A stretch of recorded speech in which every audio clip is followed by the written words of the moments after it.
आप स्क्रिप्चर्स पढ़ो, ज्ञान आप पढ़ाई से लो, उसके बाद आप देखो ये सब, तो आपको सही गलत फ़र्क पता होगा। हाँ, विजुअल्स एक बहुत अच्छी चीज़ है। आज जैसे अगर आप रामानंद सागर जी अब रामायण, महाभारत सब देखो, आपको बड़ा अच्छा लगता है। बट आपको उससे पहले भी मैं कहूँगी आप पढ़ो, उसके बाद आप विजुअल्स देखो, तो आपको अपने आप फीलिंग्स आएगी और आपको कई बार पता होगा अच्छा दिस इज़ एन एक्ज़ैजरेटेड वर्ज़न, ये सच है, ये तो बिल्कुल झूठ है। You would know that. लेकिन जब आपने पढ़ा नहीं, आपको कुछ पता नहीं है, तो आप तो उसी को सच मान के चलोगे और आप एक अलग ही परसेप्शन बना लोगे भगवान को लेकर, जो कई बार लोग बना रहे हैं।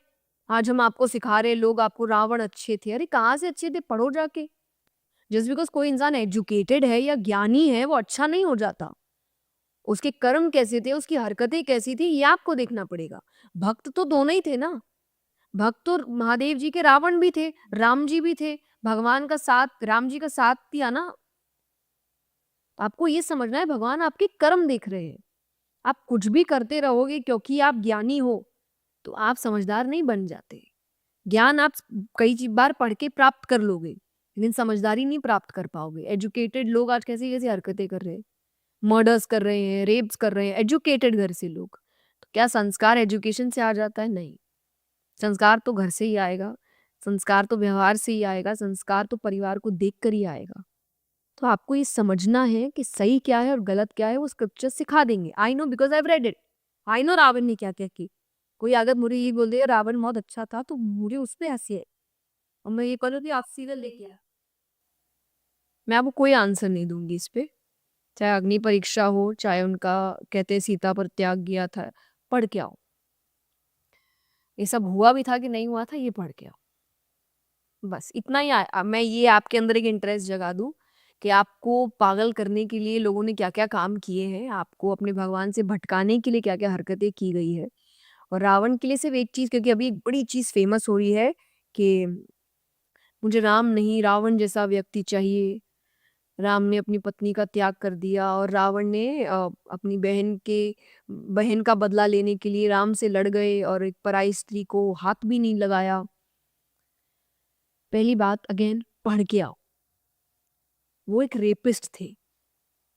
एक जो अप्सरा कहते हैं, अप्सरा, I I don't remember the name, again I will say you can read it. तो उन्होंने उनके साथ गलत हरकत करी थी और वो उस अवस्था में ब्रह्मा जी के पास गई।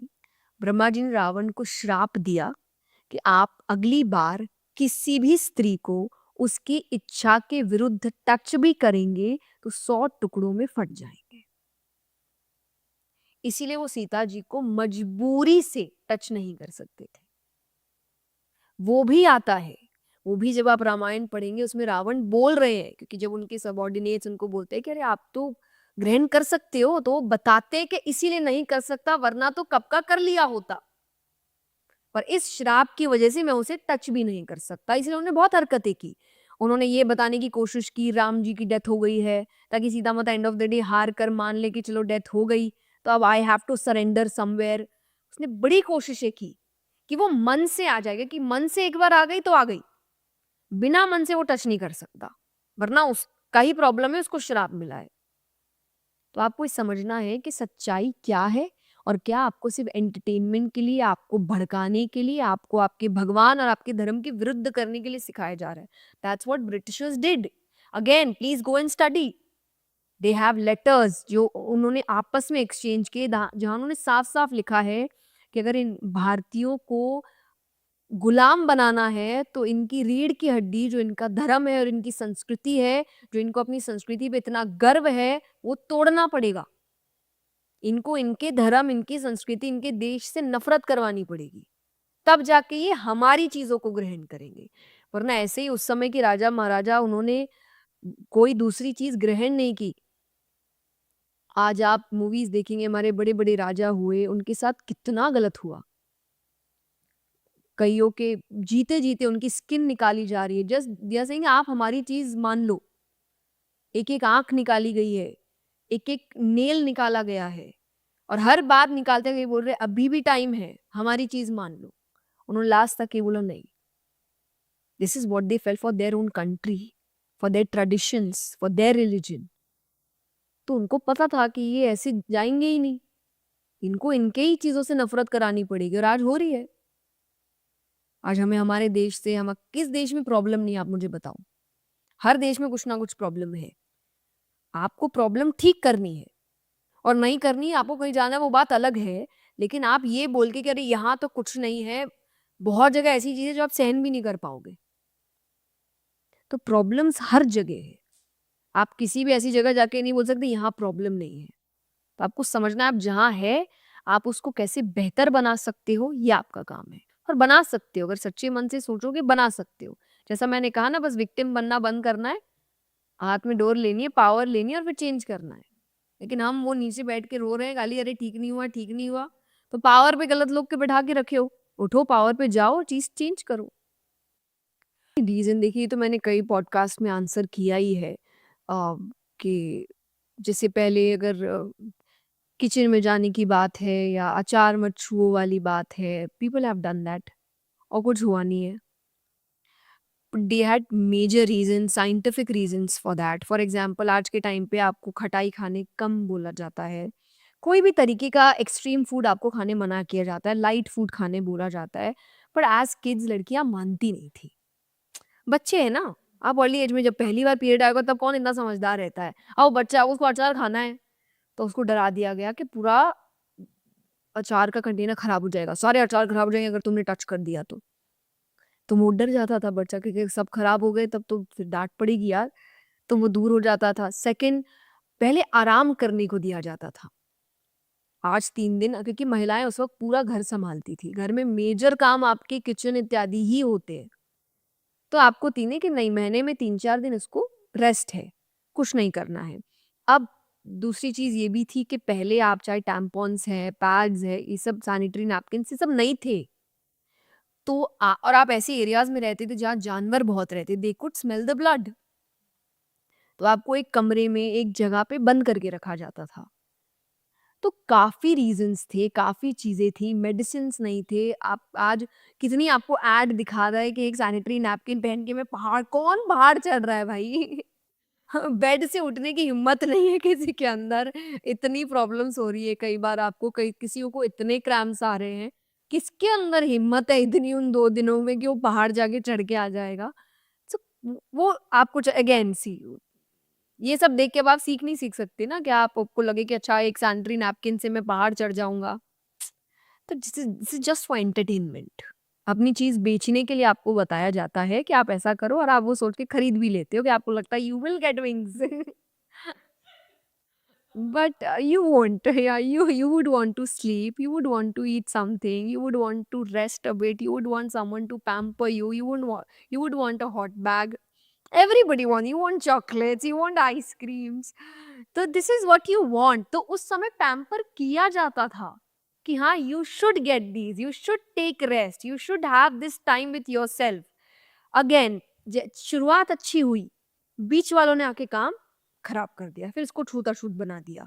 ये नहीं कर सकते, इम्प्योर हो गए, वो हो गए। अरे कोई इनसे रीज़न पूछे क्यों हो गए? आप मेरे को रीज़न दो ना, कैसे इम्प्योर कैसे हो गए? किसी के पास रीज़न नहीं। मैं तो अभी भी वेट कर रही हूँ आप मुझे रीज़न दो। मैं अभी भी इस चीज़ के लिए ओपन हूँ। I will change my mind, I will change my perception अगर कोई मुझे लाके सच दिखा दे कि हाँ, ये देखो, ये है रीज़न, इसलिए कहा जाता है, मैं मान जाऊँगी उस बात को। मंदिरों के लिए, पूजा पाठ के लिए आई एग्री नहीं जाना चाहिए, आई एग्री नहीं करना चाहिए। उसका भी रीज़न है, नॉट छू the truth, not that you are impure. भगवान के लिए कोई इम्प्योर नहीं है। बात भगवान की हो रही है, मैं लोगों के साथ कनेक्शन नहीं बना रही, मैं भगवान के साथ कनेक्शन बना रही हूँ। और भगवान को तो आप भाव को भाव अनक आलसु नाम जपत मंगल दिसि दसु। कि आप मन से लो, बिना मन से लो, किसी भी स्थिति में लो, भगवान का नाम लेते रहो, कुछ गलत नहीं होता उसमें। द थिंग इज़ कि ये भी आप समझो, उस समय एनर्जी नीचे से ऊपर जाती है। जब आप भगवान का नाम जप करते हैं, जब आप पूजा पाठ करते हैं, मंदिर इत्यादि जाते हैं, वहाँ पे एनर्जी फ्लो नीचे से ऊपर का होता है।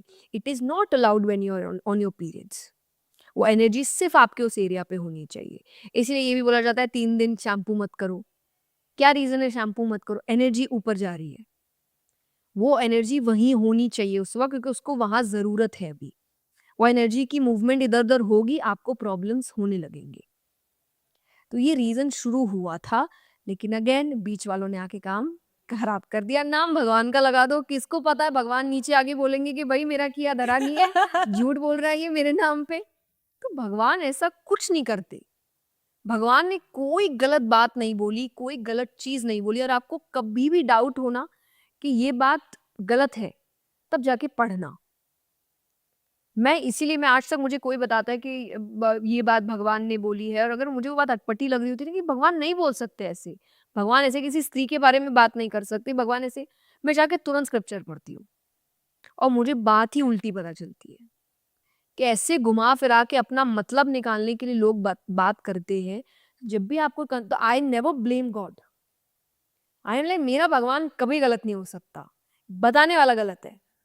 तो अब मैं अपनी रिसर्च खुद करूंगी, क्योंकि मुझे आपकी बात समझ नहीं आई। मेरे भगवान ऐसे नहीं हो सकते, उनके लिए कोई अलग नहीं है, उनके लिए कोई भेदभाव नहीं है, वो स्त्री पुरुष किसी में भेदभाव नहीं करते, वो स्त्री पुरुष जानवर में भी भेदभाव नहीं करते। उन्होंने सबको इक्वल नेचर दिया है। Nature is given by God, बाकी चीज आप अपने आप ग्रहण करते हो। नेचर किसके लिए अलग है मुझे आप बताओ? सबके लिए एक है। सूरज की किरण सब पे एक जैसी पड़ रही है, जानवर पे, चींटी पे भी उतनी ही किरण पड़ रही है जितनी एक अच्छे खासे बड़े एफ्लुएंट परिवार के इंसान पे पड़ रही होगी। बारिश सब पे एक जैसी पड़ती है, हवा सबके लिए एक जैसी चलती है, पेड़ सबके लिए लग रहे होते हैं, फल सबके लिए होते हैं। भगवान ने कहीं भेदभाव नहीं किया। This is what I feel कि मेरा भगवान भेदभाव नहीं करता। तो कोई अगर भेदभाव कर रहा है वो उसके अपने मन की सोच है, उसमें मैं अपने भगवान से नफरत नहीं करूंगी। उस इंसान को पसंद नहीं करूंगी वो बात अलग है, पर भगवान गलत नहीं।